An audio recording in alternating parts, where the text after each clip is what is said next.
हमको अपने चित्त की प्रसन्नता बनाए रखने के लिए दूसरे को सहयोग करने की कला सीखनी पड़ेगी। घर के अंदर भी, घर के बाहर भी बंधुओं, और ऐसा नहीं कि सिर्फ आपस के क्षेत्र में, प्रत्येक जीवधारी के लिए सहयोग की कला सीखनी है। गाय बीमार है और रोड में पड़ी है, आप देख रहे हैं कि उसके ऊपर बहुत सारी मक्खियां बिलबिला रही हैं, लिम्पी वायरस से परेशान है, उसके लिए भी सहयोग की कला सीखिए। आज आप उसका सहयोग करिए, कल जब आप किसी गाय की टक्कर से गिर जाएंगे तो कोई व्यक्ति आपका सहयोग करेगा, क्योंकि उसी गाय ने आपको बचपन से सहयोग दिया है, दूध पिला पिला करके धीरे धीरे बड़ा किया है। और आज भी गाय से दूध देना बंद कर दे और गाय के दूध से बनने वाले जितने पदार्थ हैं आपके जीवन से अलग कर दिए जाएं, ये चेहरे की जो लालिमा और गोरापन दिख रहा है ना बंधुओं, ये 3-4 दिन में मटिया मीट हो जाएगा। क्या हो गया भैया? गाय से मिलने वाला घी चला जाए, दही चला जाए, दूध चला जाए, मिठाई चली जाए, रबड़ी चली जाए, खोबा चला जाए, बासुंदी चला जाए, जो गाय की दूध से बनती चीज़ें हैं ये आपके जीवन से हटा बस दी जाएं, आप कहीं के नहीं रहेंगे। और वही गाय जब आपको रोड में मिलती है, सहयोग की कोई भावना तक मन के अंदर पैदा नहीं होती। जब वो गाय को कोई सिंह आपके मोबाइल में मार करके, अटैक करके खाने का प्रयास कर रहा होता है, आप उसको बहुत गौर से देखते हैं और हिंसा की अनुमोदना करते हैं, जबकि आपका कर्तव्य बनता था कि उसको तुरंत वहीं पे डिलीट कर देते कि ये चैनल मुझे नहीं देखना है जिसमें हिंसा का वातावरण दिखाया जाता है। सहयोग के वातावरण वाले चैनल क्यों नहीं दिखाए जा रहे? जितने भी वाइल्ड लाइफ में आप देखिएगा कितना कमजोर पुण्य रहता है जानवरों का, सिर्फ भोजन पड़ने में इनका पेट में जीवन निकल जाता है। आप तो बहुत सक्षम थे, आप तो बहुत समझदार थे, आपकी चिंतन शैली थोड़ी और अच्छी होनी चाहिए थी, लेकिन सहयोग की भावना से शून्य जीवन शैली है आपकी। अपने घर के अंदर भी सहयोग नहीं करते। पिता ने कहा बेटा थोड़ी देर के लिए दुकान में बैठना, मैं वसूली करके आता हूँ। बच्चा बोलता है हमारे एग्ज़ाम है, हम नहीं बैठेंगे। बैठ भी गए तो दिन भर उसी में बैठे मोबाइल चलाते रहेंगे। दुकान में वाईफाई लगा है, वाईफाई से मोबाइल कनेक्ट कर लिया, बच्चा गेम खेल रहा है और पूरे दुकान में धीरे धीरे नौकर लोग गेम कर रहे हैं। अब हैं तो कर लेंगे ना, हम ही करते रहेंगे क्या? ये सहयोग की भावना घर के अंदर बहुत अपेक्षा। और सहयोग की भावना आप कर सकते हैं। आपके कितने सारे खाते हैं जो आप हर साल बदलते रहते हैं। पुरानी बही अलग करी, तब पुरानी बही की उधारी जितनी है आपने नई बही में टीप मारी, एक एक करके आपने देख लिया कि कोई बही खाते में कुछ खातेदार ऐसे हैं जिनका 10 साल से ऊपर हो गया है और एक भी पैसा नहीं आया, आने की कोई उम्मीद भी नहीं है। अब अपने चित्त की प्रसन्नता के लिए आप अपना सहयोग करिए कि खाते से ऐसे लोगों का नाम काट दीजिए जिनकी उम्र 10 साल से ज़्यादा हो गई है। एक किसी भी चीज़ की एक ड्यूरेशन होना चाहिए, कुछ की एक लाइफ होनी चाहिए कि भाई 10 साल के बाद उधारी का एक भी पैसा मैं इससे नहीं मांगूंगा। इससे क्या होगा, इससे उसको क्या मिलेगा नहीं पता, क्योंकि उसने तो सिर्फ पैसा लिया और तुम्हारा सिर्फ पैसा गया, लेकिन उसका तो सब कुछ चला गया।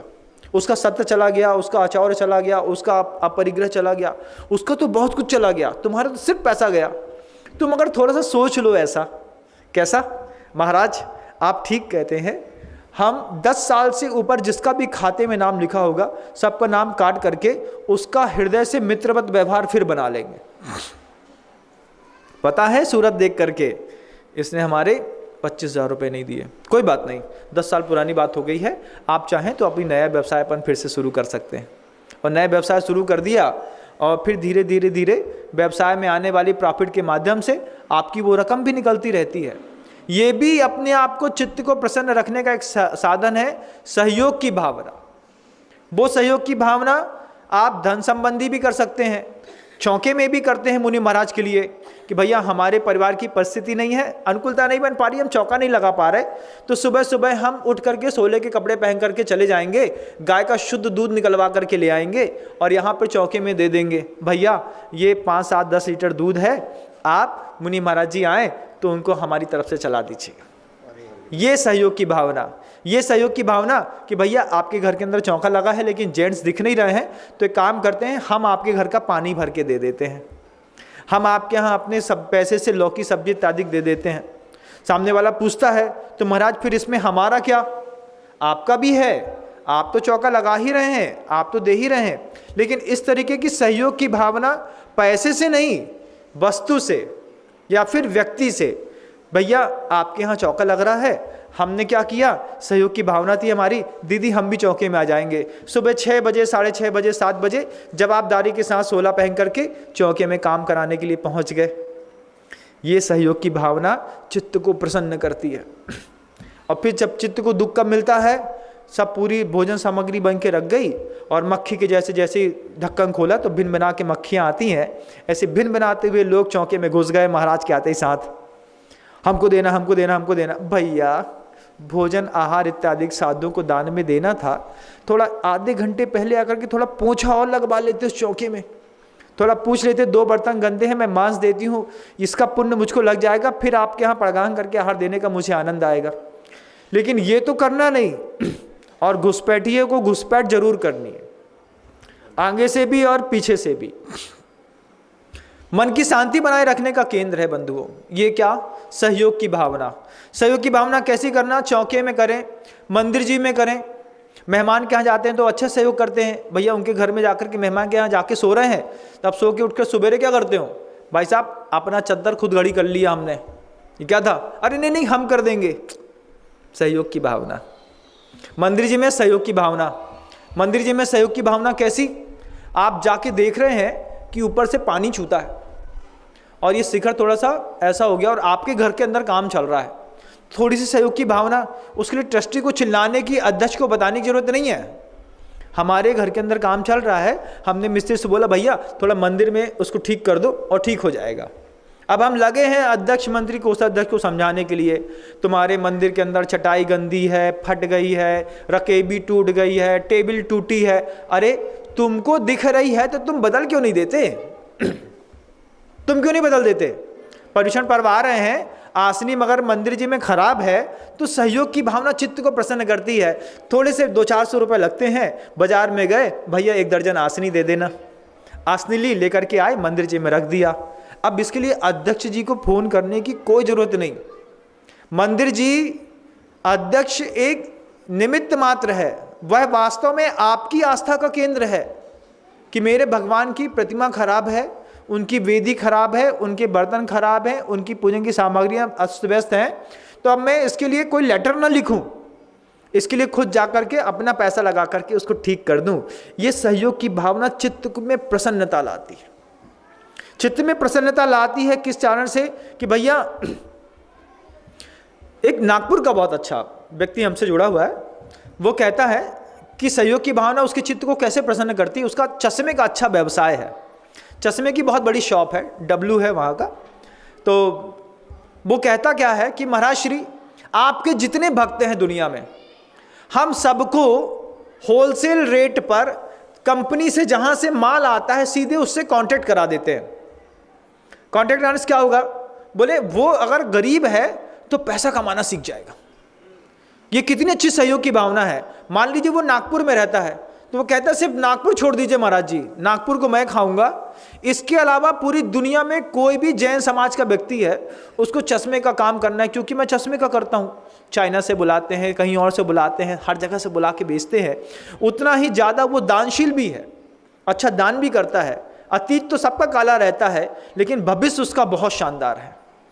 तो उसने एक ही बात कही कि दुनिया में कहीं भी कोई भी जैन श्रावक मिलता हो, आपके पास सामर्थ्य है, मान लीजिए आप डॉक्टर हैं, मान लीजिए आप कोई बहुत अच्छे व्यवसायी हैं, मान लीजिए आप बहुत अच्छी इंडस्ट्री चलाते हैं, और उस जिस जिले में, जिस नगर में, जिस गांव में आप गए हैं वहाँ पे ना आपका कोई व्यवसाय होता है ना कोई धंधा आप उसके उस समाज से करते हैं, तो फिर सहयोग की भावना आप कर सकते हैं। भैया मेरा लोहे का बहुत बड़ा कारोबार है, तुम एक काम करो, आपकी समाज के 2-3 लोगों को तैयार कर दो, लोहे का धंधा हम करा देते हैं, हम वहाँ से खरीद के बेच देंगे, ये यहाँ से बेच करके पैसा दे देगा और कमीशन खा करके अपना जीवन यापन कर लेगा।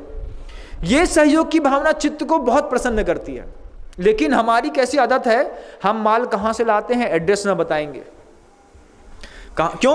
अरे भाई जब तुम उस शहर में काम ही नहीं करते हो, जब तुम्हारा वहाँ कोई व्यवसाय ही नहीं है, तो दूसरे शहर के किसी जैन बंधु को ऊपर उठाने में तुम्हारा क्या बिगड़ता है? बताओ मुझे क्या बिगड़ता है? कुछ नहीं बिगड़ता महाराज, क्योंकि हमको उससे लेना देना नहीं है, हमको उसके पास जाना नहीं है, हमको वहाँ पे बिजनेस करना नहीं है, सिर्फ हमको थोड़ा सा ज्ञान देना है। और तुम्हारे ज्ञान देने पर थोड़े से इस सहयोग की भावना से अगर किसी जैन बंधु को ऊंचाई मिलती हो, किसी और भी व्यक्ति को जो दयालु हो, कृपालु हो, सात्विक हो, अहिंसक हो, उसको हम थोड़ा सा ऊपर उठा दें, तो बुराई किस बात की है। वो डब्लू मुझे इस मामले में बहुत अच्छा लगा, बोले महाराज श्री 15-70 रुपए का चश्मा है, आप जितने में चाहें उतने में बेचने के सामर्थ्य कला मैं सिखा दूंगा, बस वो नागपुर छोड़ दे। वो पूरे विदर्भ में उसका काम है, पूरे आधे मध्य प्रदेश में, छत्तीसगढ़ में भी वो काम करते हैं। लेकिन वो एक ही बात कहते हैं, महाराज जी मुझे कोई संकोच नहीं है, मैं उसकी सीधे कंपनी से कांटेक्ट करा देता हूँ, वो वहाँ से अपना रेट टू रेट माल ले और अच्छी दुकान लगाए और खूब बेचे, खूब कमाए। इसको कहते हैं साधर्मी बात्सल्य। सयुत्थान प्रति सद्भाव है, सनाता अपेत कैतवा प्रतिपत्तिर यथा योग्यम बात्सल्यमपि लप्यते। ये समंतबद्ध स्वामी के सूत्र को ऐसे लोग इस तरीके से सार्थक करते हैं। कोई अपेत कैतवा, किसी भी प्रकार की मायाचारी से रहित, क्या है, सयुत्थान प्रति सद्भाव सनाथा प्रेत अपेत कैतवा प्रतिपत्तिर यथा योग्यम। यथा योग्य शब्द दिया है, जिसके लिए मैं जैसा अच्छा कर सकता हूँ, लेकिन मैं अच्छा करूँगा, मुझे अच्छा करने में अच्छा आनंद आता है। अब ये कितनी अच्छी बात है, ये पूरे विश्व के लोगों को सुनना चाहिए कि जिस शहर में आपका कोई व्यवसाय नहीं है और उस शहर में कभी आप मान लीजिए चले गए, आपको लगता है कि आप कपड़े के बहुत अच्छे व्यवसायी हैं, आप एग्रीकल्चर के बहुत अच्छे व्यवसायी हैं, आप किराना दुकान के होलसेलर्स बहुत अच्छे व्यवसायी हैं, आपको तेल का धंधा पकड़ करके काम करने में बहुत अच्छा आपका महारत है, तो ये साधर्मी बात्सल्य कहलाता है कि हम किसी अन्य शहर में जहाँ पे हमारे पैसे का कोई लेन देन नहीं होता है, हम कम से कम वहाँ एक ऐसा जैन बंधु या अजैन बंधु को खड़ा करके तैयार कर दें कि जिसके माध्यम से यहाँ पर हम पैसा कमा रहे हैं, वहाँ पर तुम पैसा कमा करके देवशास्त्र गुरु की रक्षा करने के लिए अपनी सामर्थ्य पैदा कर दो। इससे आती है चित्त की प्रसन्नता, ना कि सामग्री संसाधनों के एकत्रित करने पर। लेकिन हमारी ऐसी मति मारी गई, हम कहीं भी जाते हैं हम अहंकार में फूले नहीं समाते। जब दिख रहा है कि कोई आपके जैन समाज का व्यक्ति है और थोड़े से पान के टपरे में पान का पत्ता बेच करके अपने परिवार के 5 सदस्यों का पेट भर रहा है, आपकी आत्मा ऐसा क्यों नहीं बोलती कि हम इसको थोड़ा सा और अच्छा काम सिखा देते हैं और इस काम को सीखने के बाद ये अपने परिवार का नैतिक स्तर और अच्छा कर लेगा। समाज इसीलिए बनी है, समाज सिर्फ मंदिर के विकास और रंगाई पुताई के लिए नहीं बनी है, समाज बनी है समाज के प्रत्येक व्यक्ति के उत्थान के लिए। कोई गरीब व्यक्ति है और समाज का है तो समाज के अध्यक्ष मंत्री का कर्तव्य बनता है कि उस गरीब के उस स्तर को हम ऊपर उठाएं। उसका कर्तव्य बनता है समाज के अध्यक्ष और मंत्री का कि अगर बच्चों के किसी में सामाजिक में गृहस्थों के विवाह इत्यादि नहीं हो रहे हैं तो ये हाथ कह करके खड़ा नहीं कर लें कि उनके घर की बेजाने, भैया तुम्हारे घर के बच्चे बड़े हो रहे हैं, हम बाहर घूम के आए हैं, ऐसा ऐसा संबंध मुझे समझ में आता है, आप इसको स्वीकार कर लो, देख लो, इससे आपका अच्छा हो जाएगा। समाज के अध्यक्ष और मंत्री का ये भी दायित्व होता है कि वे निर्लोभी पदों पर बैठ करके समाज के उत्थान के लिए पिता के जैसी भूमिका पर बैठे हुए। वो ये नहीं सोच सकते कि इनका ये करेंगे इनका ये करेंगे, सब करेंगे, सबका करना पड़ता है। ऐसी सहयोग की भावना आपस में आती है, आपके अंदर चित्त की प्रसन्नता आए बिना रह नहीं सकती। आपके जीवन में सद्भाव आ जाए, आपके जीवन में सहिष्णुता आ जाए, आपके जीवन में यहाँ पे सहयोग की भावना आ जाए, आपके जीवन में समन्वय आ जाए। चौथी बात, समन्वय क्या है महाराज? समन्वय ये चीज़ है कि किसी भी परिस्थिति का हम सही अर्थ निकालना सीखें। मान लीजिए कोई झगड़ा हो गया, विवाद हो गया, विषाद हो गया, किसी ने कोई तेज कह दिया है, उसका सही अर्थ तो निकालना सीखो। हम प्राथमिक अवस्था में सीधे सीधे जाकर के कूद पड़ते हैं और किसी भी घटना का हम हमेशा नकारात्मक अर्थ ही निकालते हैं, हमेशा नकारात्मक अर्थ। एक उदाहरण देकर के आपको प्रकृति बताता हूँ। बहुत बड़ी हॉस्पिटल में एक व्यक्ति का इलाज होना था। इलाज के लिए महिला अपने पति को लेकर के गई और वहाँ पर जाने के बाद इलाज इत्यादि करा दिया। शुरुआत में तो हॉस्पिटल वालों ने कोई पैसे इत्यादि नहीं मांगे ही नहीं कि भई पैसा चाहिए। हॉस्पिटल वाले भी चालू रहते हैं, वो कहते पहले पूरा इलाज करा लो फिर बाद में पर्चा पकड़ाएंगे एक साथ। पहले तो बताते नहीं कि आईसीयू के 5,000 लगते हैं, वो जब नर्स देखने आती है तो उसके रोज़ के 1000 रुपये लगते हैं। वो यहाँ पे चिप फंसा देते हैं, उसके 1800-2000 रुपये रोज़ के लगते हैं। ECG कार्डियक कराने वाले की वो जो मशीन चलती रहती है उसका 300 रुपये का चार्ज है, 500 रुपये बेड का चार्ज है, फिर इलेक्ट्रिक का है, फिर ऑक्सीजन का है। शुरुआत में कुछ नहीं बताते, जब अंत में सब हो जाता है फिर एक साथ गो देते हैं। इतना लंबा पर्चा पकड़ाते हैं, आदमी की कमर टूट जाती है। तो क्या करते हैं उस समय भाई, उस महिला अपने पति को लेकर के गई इलाज कराने के लिए। इलाज कराते वक्त देखा कि इलाज तो अच्छा हो गया। इलाज होने के बाद डॉक्टर ने पर्चा पकड़ा दिया कि तुम्हारा बिल जो है वो 8000 रुपये का बना है। अब महिला सोचती है 8000 रुपये का बिल बना है, पति को ठीक करने का, कोई बात नहीं। घर के अंदर गई और घर के अंदर उसके पास एक बड़ी सी गुल्लक रखी थी। गुल्लक निकाल करके ला करके डॉक्टर के हाथ पे धर दिया और डॉक्टर से कहती है, अच्छी बात कहती है, डॉक्टर से कहती है कि देखो गुल्लक में जितना पैसा है सब तुम्हारा। तुमने क्या बोला, हमारा बिल कितने का, 8000 का। महिला वो ला करके गुल्लक का पैसा गुल्लक दे करके बोलती है, गुल्लक मैंने फोड़ी नहीं है, इस गुल्लक में जितना पैसा निकले सब तुम्हारा। अभी जब तक इलाज नहीं हुआ था तब तक पत्नी असमंजस में थी, और जैसे ही पत्नी ने ये बात कह दी तो डॉक्टर असमंजस में आ गया। अब डॉक्टर सोचता है कि गुल्लक का पूरा पैसा मैं रख लूं कि सिर्फ अपना 8000 रुपये ले लूं। पत्नी कहती है उसकी, वो कहती है कि आप जो चाहें वो, आप चाहें तो उसमें से 8000 रुपये ले लें, मैं आपको 8000 दे देती हूँ, और नहीं तो फिर मैं आपको ये पूरी गुल्लक दे देती हूँ। गुल्लक में से जितनी राशि निकले उतनी सब आपकी। अब डॉक्टर संशयात्मा विनश्यति, अब वो संशय में है, पता नहीं इसके अंदर 8000 हैं भी कि नहीं, कहीं 5.5 निकले तो, 2.5 निकला तो, 2000 रुपये निकले तो। और जबकि उठा के देख रहा है, तौल रहा है, समझ रहा है कि पूरा गुल्लक भरा हुआ है, अंदाज भी लगाता है कि 8000 से तो ज़्यादा होना चाहिए, लेकिन अंदर ही अंदर एक शंका का कीड़ा काट रहा। क्यों? क्योंकि हमारी किसी भी घटना को नकारात्मक स्थिति से देखने की शैली है। अब वो दूसरे डॉक्टर ने उसको देखा, डॉक्टर को, तो बोलता क्यों भाई हैरान परेशान क्यों हो, क्या कोई पैसा नहीं दे रहा क्या? बोले पैसा तो दे रहा है लेकिन समझ में नहीं आ रहा वो कितना पैसा दे रहा है। अब ये क्या आफत क्या है, कितना पैसा दे रहा है समझ में नहीं आ रहा, तो क्या करें भैया? बोले उसने, महिला ने इलाज का बिल पेमेंट करने की बात तो कर दी, वो ये कह रही है कि ये गुल्लक में जितना पैसा है, हमको नहीं पता कितना पैसा, हमने भी नहीं देखा, हम जानते भी नहीं है, हम बस उसमें रखते चले जाते थे। मेरे पति के इलाज के बदले में ये तुम गुल्लक ले लो और गुल्लक में जितना पैसा निकले सब तुम्हारा। अब वो क्या बोलता है डॉक्टर, दूसरे डॉक्टर से पूछता है बताओ अब क्या करूं, पैसा लूं, 8000 लूं कि गुल्लक लूं कि ये करूं कि ये करूं कि, बार बार सोच रहा है वो। तो दूसरा डॉक्टर बोलता है तुम भी कहाँ पचड़े में फंसे, तुम अपना 8000 का बिल लो और छोड़ दो सब, तुमको क्या मतलब।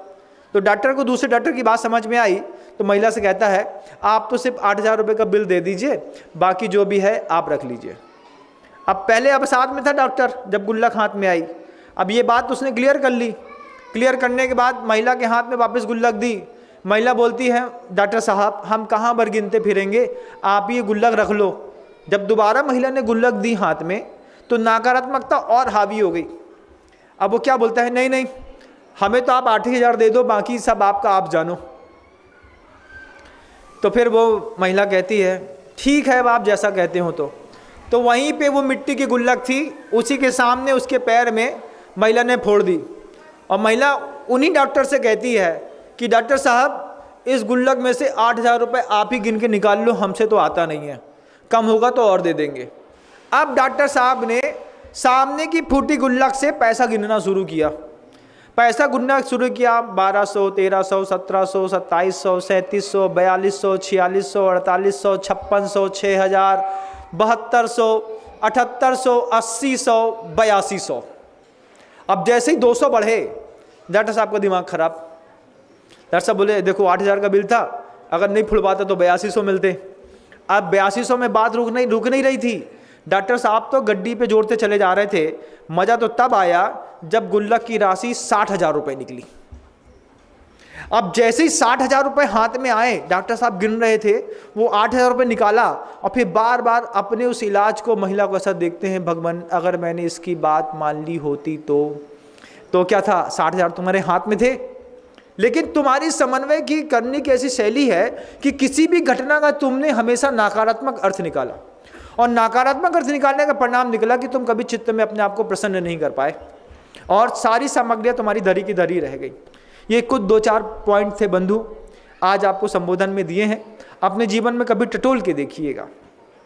सयुत्थान प्रति सद्भाव सनाथा पेत कहतवा प्रतिपत्तिर यथा योग्यम वात्सल्यमपि लप्यते। जैसी जिसकी वैयवृत्ति कर सकते हो, जैसा जिसका सहयोग कर सकते हो। अगर आप बहुत अच्छे व्यवसायी हैं किसी भी समाज में और आपको ऐसा लगता है कि हम किसी अन्य गांव में जाकर के किसी और व्यक्ति को अपने इस विज्ञान के द्वारा उठा सकते हैं, तो पूरी दुनिया के लोगों को एक दूसरे को उठाना चाहिए, ना कि गिराना चाहिए।